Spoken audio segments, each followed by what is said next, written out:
Hai, Assalamualaikum warahmatullahi wabarakatuh. Kembali lagi di YouTube channel Bagi-Bagi Ilmu. Yuhu.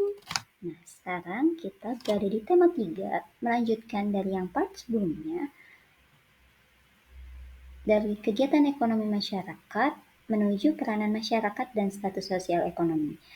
Tapi di sini kita akan lebih menekankan kepada peran masyarakat. Maksudnya yang mana? Ya, materi yang permintaan dan penawaran dan juga fungsi pasar dan juga jenis-jenis pasar. Jadi, belum semuanya ya, karena tema 3 ini lumayan cukup banyak materinya. Kita mulai ya. Nah, oke, di sini ada permintaan dan penawaran. Apa saja sih maksudnya? Nah, di sini akan lebih ditekankan kepada pengertiannya saja ya. Nah, permintaan yaitu kemampuan masyarakat untuk membeli barang dan jasa pada waktu dan harga tertentu. Jika seseorang tidak memiliki kemampuan untuk membeli barang tersebut, maka permintaan tidak akan terjadi. Jadi disesuaikan dengan kemampuan masyarakatnya untuk membeli barang tersebut. Kalau misalnya tidak mampu, nah permintaan itu tidak akan pernah terjadi. Seperti itu ya. Dan penawaran. Kalau penawaran itu ketika ada permintaan dari konsumen, maka akan muncul penawaran dari produsen atau penjual. Penawaran merupakan tersedianya barang dalam jumlah tertentu yang dilakukan oleh produsen dalam periode tertentu. Maksudnya adalah ketika barang itu ada, otomatis akan ditawarkan kepada konsumennya. Dan di situ akan terjadi yang namanya penawaran. Yang ketiga, yaitu pasar. Yang pertama, pasar itu jelas ya, tempat bertemunya penjual dan pembeli secara langsung. Tapi sekarang pasar itu tidak hanya bertemu dengan langsung, tapi bisa juga secara tidak langsung. Maksudnya seperti apa? Seperti yang kita sering lakukan barangkali, seperti membeli GoFood, atau misalnya beli sesuatu di Shopee, Tokopedia, ya e-commerce lainnya, kan itu tidak melihat barangnya secara nyata atau langsung ya, tapi bisa tetap disebut sebagai pasar. Harga adalah nilai tukar berupa uang yang harus dibayarkan oleh pembeli kepada penjual untuk mendapatkan suatu barang atau jasa, sedangkan harga pasar adalah kesepakatan pembeli dan penjual. Nah, harga akan ada ketika barangnya pun ada, seperti itu ya. Jadi nilai tukarnya, karena kan sebelumnya sudah lama sekali menggunakan barter gitu ya. Tapi ketika uang sudah ditemukan, maka muncullah harga dari kesepakatan kedua belah pihak, yaitu pembeli dan juga penjual. Di sini ada fungsi pasar, ada dua, yaitu yang pertama fungsi distribusi dan juga fungsi pembentukan harga. Yang pertama, fungsi pasar sebagai saluran distribusi, artinya pasar sebagai sarana bagi produsen untuk mendistribusikan barangnya kepada konsumen. Ya, jadi pasar itu menyalurkan barang-barang yang akan dijual, lalu akan bertemu konsumen gitu ya. Jadi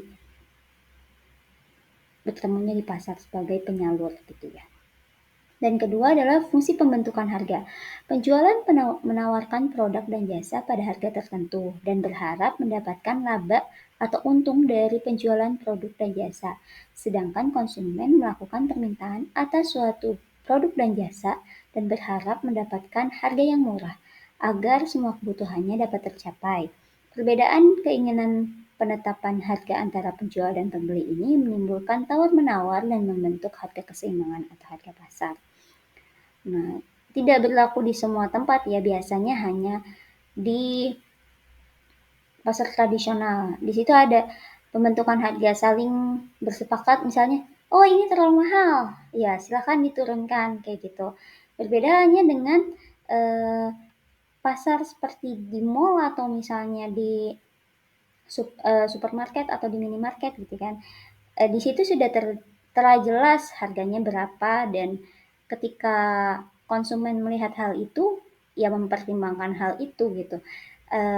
karena harganya segitu ya otomatis tidak bisa ditawar-tawar lagi gitu. Kalau untuk supermarket dan juga mall ya atau minimarket. Perbedaannya dengan kalau di pasar tradisional kan memang ada harganya tapi bisa ditawar atau terjadilah penawaran di tempat tersebut seperti itu.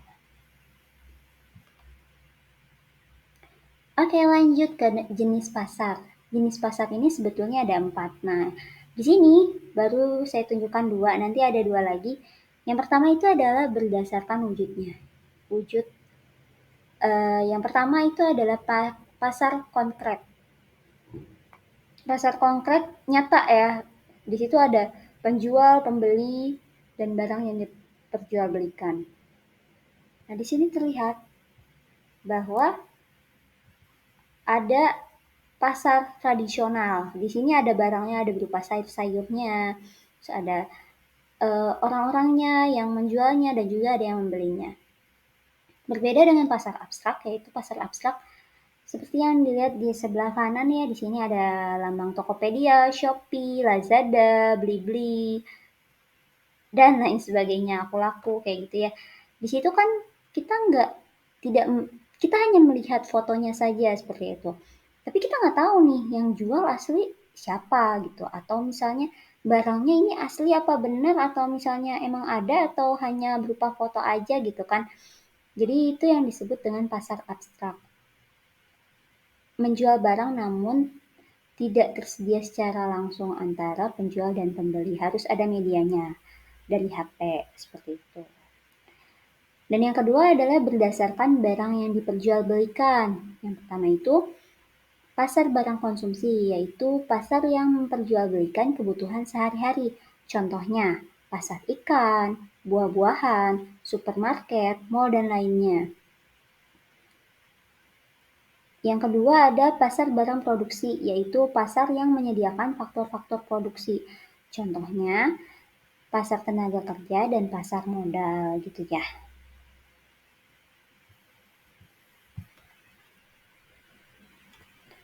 Lalu yang selanjutnya yang ketiga, jenis pasar ini ada yang berdasarkan waktu.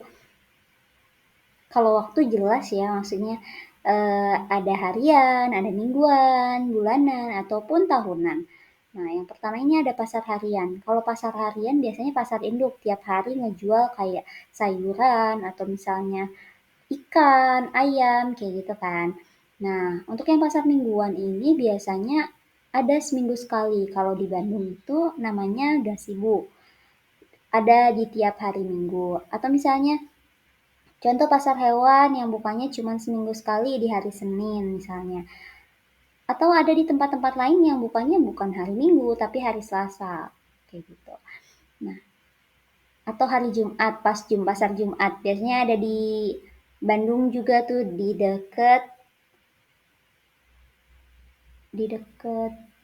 Pusdai ya. Yang ketiga ada pasar bulanan, adalah pasar yang dilakukan sebulan sekali. Contohnya pasar di kawasan industri yang buka saat karyawan pabrik gajian. Jadi memang momennya pas banget pasar bulanan ini ada di awal bulan biar eh, menggait konsumen yang berada di kawasan tersebut yang baru gajian jadi bisa langsung membelanjakan uangnya seperti itu. Dan yang keempat, yang terakhir adalah pasar tahunan, adalah pasar yang diadakan setahun sekali. Contohnya PRJ dan pasar malam. PRJ itu Pekan Raya Jakarta ya, dan pasar malam di Skatenan di Solo gitu kan.